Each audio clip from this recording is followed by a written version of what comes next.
कैसे मेरे दोस्तों, ये अस्ती ने मोड़ के ताव देकर आपका भाई जो आया है ना, ये इसके पीछे बहुत सिंपल सा एक रीज़न है। ये अमेरिका ने ईरान के ऊपर में हमला कर दिया है। अब यहाँ पर आप लोग तरह तरह की बातें करेंगे और आप इधर का चैनल बदलेंगे, उधर का चैनल बदलेंगे, मेरे चैनल के ऊपर में आप ज़्यादा व्यू देंगे नहीं। लेकिन फिर भी मैं एक डॉक्यूमेंट की तरह अपनी बात को आपके सामने रखना चाहता हूँ, प्रस्तुत करना चाहता हूँ। देखिए, दो तीन बातें ना एकदम बहुत क्लियर हैं। यही वो वॉर होगी अगर इसको ये एग्जीरेट करते हैं, आगे बढ़ाते हैं, खींचते हैं, जिसमें पूरी दुनिया के सामने अमेरिका जो है अपनी सुपर पावर की जो क्षमता है उसको खो देगा हमेशा के लिए, हमेशा के लिए। मतलब 100, 200, 300 साल फिर उसके बाद रीगेन करने में कितने साल लगे। आपको पता है ना कि 1923 के अंदर में जब ये उस्मानिया सल्तनत का ख़ात्मा हुआ था तो कितने साल अरब देशों को जो है उन्नत होने में और दोबारा से सेटल होकर रीसेटलमेंट करने में लग गए थे। तो ये है अमेरिका। मैं सोच रहा था कि ये लोग खुर्दंगबाजी ज़्यादा करेंगे, हमला नहीं करेंगे, लेकिन इनका कोई गलत तरीके से इनको कोई गाइड कर रहा है, या फिर कहते हैं तो डूबने से पहले क्या होता है, बुझने से पहले शम्मा फड़फड़ाती ज़रूर है।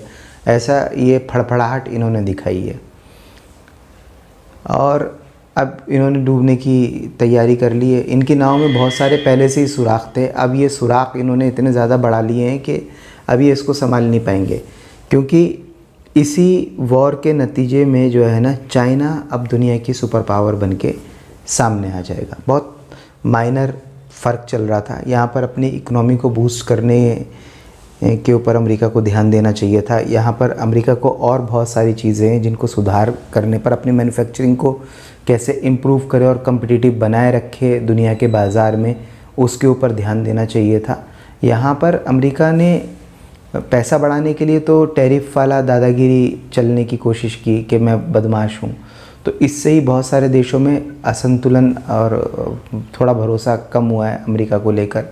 और दूसरा, अभी उसने ईरान के ऊपर में हमला कर दिया। बहुत महंगा पड़ेगा ये हमला। ईरान रिटेलिएट करेगा। असल में मेरे पास इसके लॉजिक और तर्क हैं। ये नहीं कि मतलब मैं कोई भावना में बह गया हूँ और मैं बोल रहा हूँ कि भैया ईरान जो है इसके अंदर में भारी पड़ेगा और अमेरिका को ये बहुत महंगा पड़ेगा और अमेरिका अपनी सुपर पावर खो देगा। देखिए, ये ना 93-94 का बोस्निया नहीं है कि आप लड़े और जीत गए। ये 2003 का ये इराक वॉर भी नहीं है कि आप लड़े और आप जीत गए, आपने हरा दिया, जिसको चाह मटिया मेट कर दिया। वो दौर नहीं है। उस टाइम पे दो चीज़ें थीं जो मैं आपको बताता हूँ। एक तो यूएसएसआर का ना तभी विघटन टूट गया था यूएसएसआर, तो यूएसएसआर कोई अपने आप में पावर ही नहीं रह गई थी।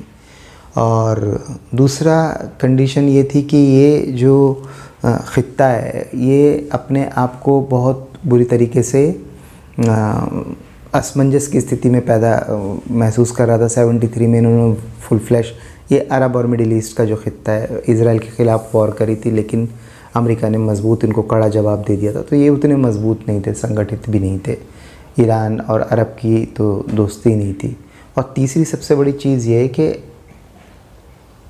चाइना उस वक्त तक फ्रेम में कहीं नहीं था, वो सुपर पावर नहीं बना था।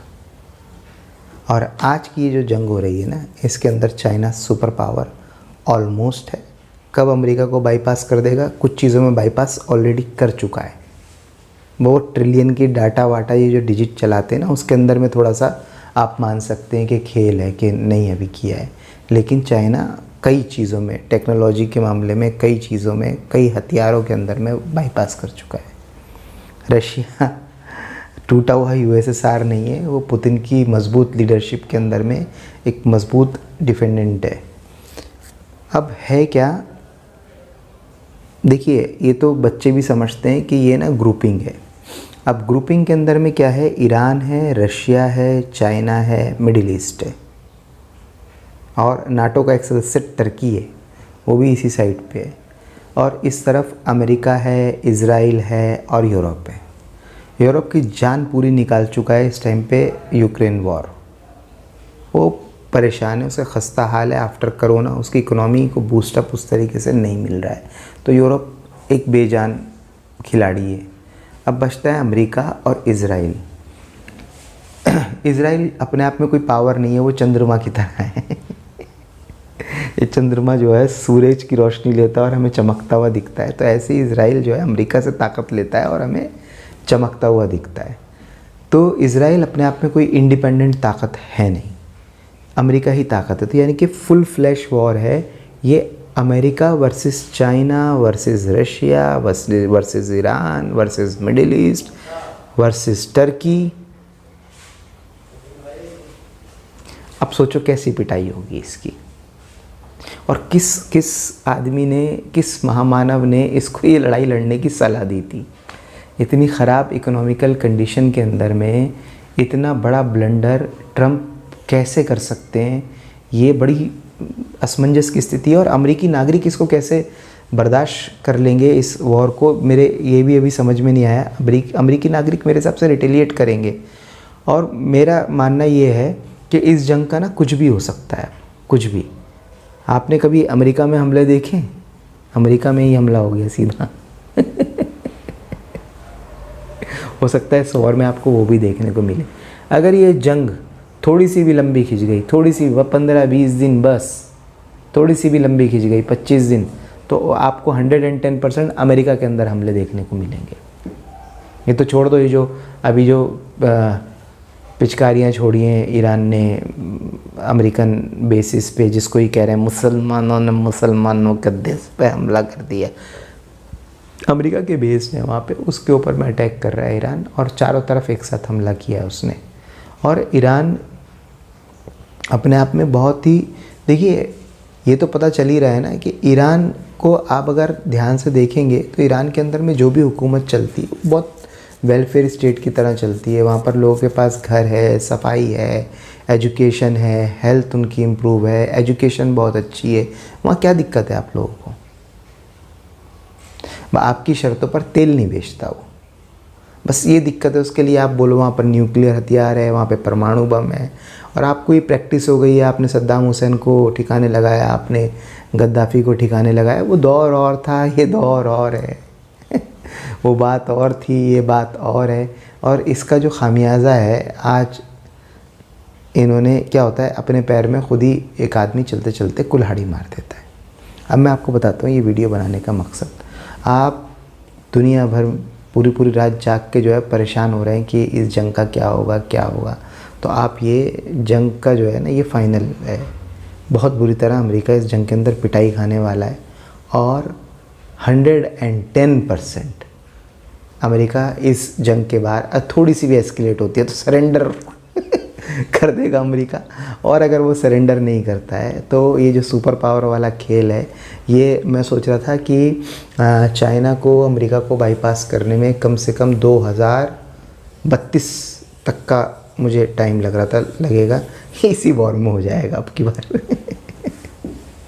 ठीक है, अच्छा ये सब हो गया। आपको मुझे पता है न्यूज़ में और दुनिया भर की न्यूज़ चाहिए होती है, चटखारे चाहिए होते हैं, तो ये इन्फॉर्मेशन मैंने आपको दे दी। इसके अंदर सिर्फ इतना ही अभी आप टाइम इन्वेस्ट कीजिए। हाँ, एक गलती और भारत पे इम्पैक्ट, ये भी आप जानना चाहते हैं बहुत बुरी तरीके से। सबसे बड़ी गलती जो है जियोपॉलिटिक्स में अभी करी है मोदी जी ने। उन्होंने सबसे बड़ी गलती की है, जो ये इज़राइल की विज़िट की है ना उन्होंने, और ये कंधे मिला के और हाथ उचका के ये जो फ़ोटो खिंचवाएँ, ये बहुत बड़ी गलती उनसे ब्लंडर हो गया है। जियोपॉलिटिकल ब्लंडर इसको कहते हैं। वो किसने उन्हें सलाह दी, कौन इनको चला रहा है पता नहीं है। स्टीम की फाइलें चला रही हैं, कौन चला रहा है पता नहीं, क्योंकि इतने तो बेसिक फ़ैसले तो कोई आदमी भी ले सकता है। और कि यार ये इस टाइम पे कंट्रोवर्शियल मामला चल रहा है, यहाँ पे मैं ना जाऊँ, क्योंकि इंडिया के देखिए मिडिल ईस्ट से बहुत अच्छे ताल्लुक़ हैं, बिज़नेस है। 90 लाख 95 लाख लोग वहाँ पे भारत के लोग रोज़गार करते हैं, और उनका अगर कुछ कन्फ्लिक्ट्स चल रहे हैं इज़राइल के साथ में, तो ऐसे गलबैयाँ करके दिखाना तो कोई लॉजिकली नहीं था। आप अपना पाला एकदम डिसाइड करके बता दो। अब इसमें इज़राइल अगर पीट देता है ईरान को और अमेरिका की सुपर पावर बनी रह जाती है तो चलो वेल एंड गुड। हालांकि अमेरिका वफादार तो इंडिया का जब भी नहीं है, लेकिन फिर भी चलो वेल एंड गुड। बहुत बुरा नहीं हुआ, अच्छा नहीं हुआ तो वो फ्यूचर में बुरा होगा, क्योंकि चाइना देखिए बाईपास तो 2032 तक कर ही देगा, तो इसलिए फ्यूचर में बुरा हो जाएगा। लेकिन अगर मान लो जैसे कि मैं बोल रहा हूँ वो वाली भविष्यवाणी सही हो गई और ईरान ने पेल दिया अभी और ये सरेंडर हो गया और ये हार गए और बेंजामिन नेतन्याहू तो, लेकिन आपने तो अपने पर्ची चिपकवा ली है, खाया पिया कुछ नहीं, गिलास तोड़ा बारह कर दिया आपने तो अपना किसने आपको जियोपॉलिटिक्स समझाई? खाया पिया कुछ नहीं, गिलास तोड़ा बारह बहुत बड़ा ब्लंडर हो गया है। ये जो गए थे इनको नहीं जाना चाहिए था, अवॉइड कर देते दौरा।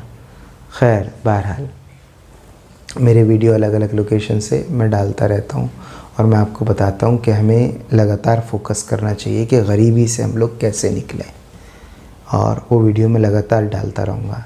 आज एक ज्वलंत टॉपिक था, एक मुद्दा था, तो मेरा मन किया कि इसके ऊपर मैं ज़रूर वीडियो बनाऊँ, क्योंकि मैं पहले भी जियोपॉलिटिक्स से रिलेटेड वीडियो और ऑनलाइन सेलिंग से रिलेटेड वीडियो, रेलवे से रिलेटेड वीडियो और एंटरटेनमेंट कैटेगरी से, ये सब मेरे कैटेगरी हैं, मैं इन सबको अपनी कैटेगरी मानता हूँ, इस पे मैं फोकस रहता हूँ। और अब तो मैंने ट्रैवल ब्लॉग टाइप का वहाँ पर बैठ के अपनी अपनी बातें करनी शुरू कर दी, वो भी मैं करता रहूँगा।